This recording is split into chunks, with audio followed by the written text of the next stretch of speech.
भाई जो गुरु बचन पे डट गे, कट गे फंद 84 के। भाई और बहनों, जो रजा सतगुरु रामपाल जी भगवान ने साध संगत के ऊपर बख्शी है, आज पूरे विश्व में, पूरी धरती पर वो रजा किसी अन्य के ऊपर नहीं है। सतगुरु रामपाल जी परमेश्वर जी के करोड़ों की संख्या में फॉलोवर हैं,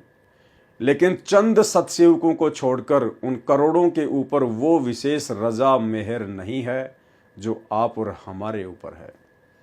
और हमने भी भाई और बहनों परमेश्वर जी की इस अपरंपार मेहर का भरपूर फायदा उठाना है अपने आत्म कल्याण के लिए, मोक्ष प्राप्ति के लिए, क्योंकि कलयुग की बिचली पीढ़ी में ही साध संगतियां परमात्मा शुरू करवाते हैं, क्योंकि ये मोक्ष का प्राइम टाइम है।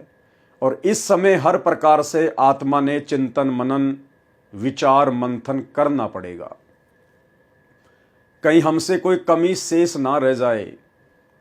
गुरुदेव भगवान के प्रति हमारे भाव में, हमारी श्रद्धा में, हमारे समर्पण में, हमारी लगन में, हमारे अटूट विश्वास में किसी प्रकार की कोई कमी ना रह जाए। सतगुरु अपनी तरफ से भी पूरा प्रयास करते हैं इस जीव आत्मा को तृप्त करने के लिए, और अपने दास दासियों को निमित्त बनाकर उनकी भी सेवा लगाते हैं, ताकि साध संगति के माध्यम से गुरुदेव भगवान के ज्ञान के ऊपर विचार मंथन करके, चिंतन मनन करके ये जीवात्मा अपने आत्म कल्याण के प्रति किसी निष्कर्ष पर पहुंच सके। और निसंदेह भाई और बहनों, बरवाला कांड 2014 के बाद से आप और हम सभी आत्माओं ने जो साध संगति से जुड़े हुए हैं,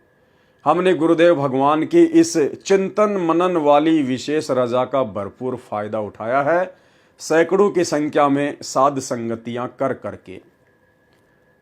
अब वर्तमान में गुरुदेव भगवान ने दया बख्शी है, जो जो पुस्तकें गुरुदेव भगवान ने अपने कर कमलों से लिखी है या अन्य भगत भाई बहनों के द्वारा लिखी गई है,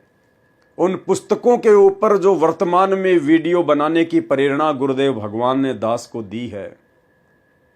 ये एक जबरदस्त रजा है गुरुदेव भगवान की, एक जबरदस्त वीआईपी मेहर है उनकी। इन पुस्तकों में परमेश्वर ने अध्यात्म से संबंधित वो गूढ़ रहस्य छुपा रखे हैं, जो गूढ़ रहस्य परमात्मा किन्हीं कारणवश, वो कारण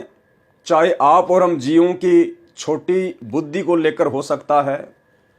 जो रहस्य परमात्मा अपने सत्संगों में सार्वजनिक नहीं कर पाए, अब उन तमाम रहस्यों की जानकारी हमारे विश्वास को बढ़ाने के लिए गुरुदेव ने अपनी ही पुस्तकों के ऊपर दास को लाइव आने की जो प्रेरणा की है,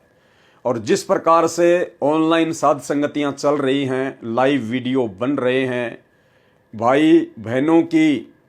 जो आत्मा है वो गद गद हो रही है। हमारा अटूट विश्वास हमारे गुरुदेव भगवान के चरण कमल में बढ़ता ही जा रहा है, और आज हमें ऐसा प्रतीत हो रहा है, जो शब्द गुरुदेव भगवान अपने सत्संगों में कहा करते थे अपने श्री मुख कमल से, कि यदि मेरे भगत के सामने ब्रह्मा विष्णु महेश भी ज्ञान चर्चा के लिए आ जाए तो उन्हें भी मुंह की खाकर जानी पड़ेगी, उल्टे पांव उन्हें निरुत्तर होकर जाना पड़ेगा। तो भाई और बहनों,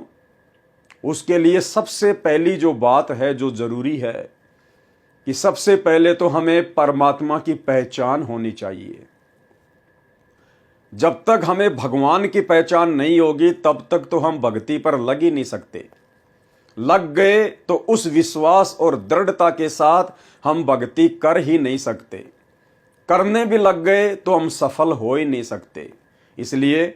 अध्यात्म की सबसे पहली जो आवश्यकता है, अध्यात्म को शुरू करने के लिए, भक्ति को शुरू करने के लिए, आत्म कल्याण के लिए, वो है परमात्मा की पहचान। आज निसंदेह सतगुरु रामपाल जी परमेश्वर जी की पूरी संगत को ये तो ज्ञात हो गया कि कबीर भगवान है,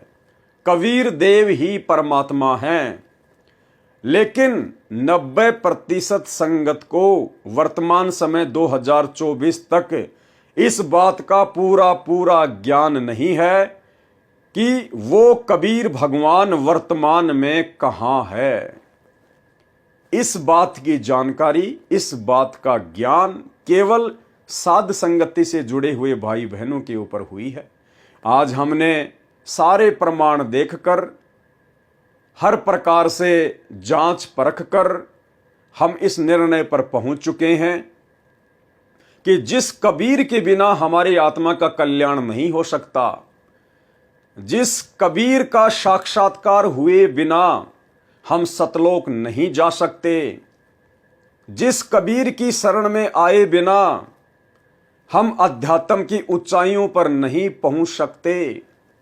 वो कबीर आज धरती पर 8 सितंबर 1951 से गांव धनाना, जिला सोनीपत, हरियाणा, भारतवर्ष की पावन भूमि पे प्रकट है। और उससे बढ़कर हमारा सौभाग्य कि आज हमें उस परमपिता परमेश्वर कबीर जी की, जो कि सतगुरु रामपाल जी के रूप में धरती पर विद्यमान है, प्रकट हैं, प्रत्यक्ष हैं, साकार हैं, आज हमें उनकी शरण प्राप्त। भाई जो गुरु बचन पे डट गए, कट गए फंद 84 के,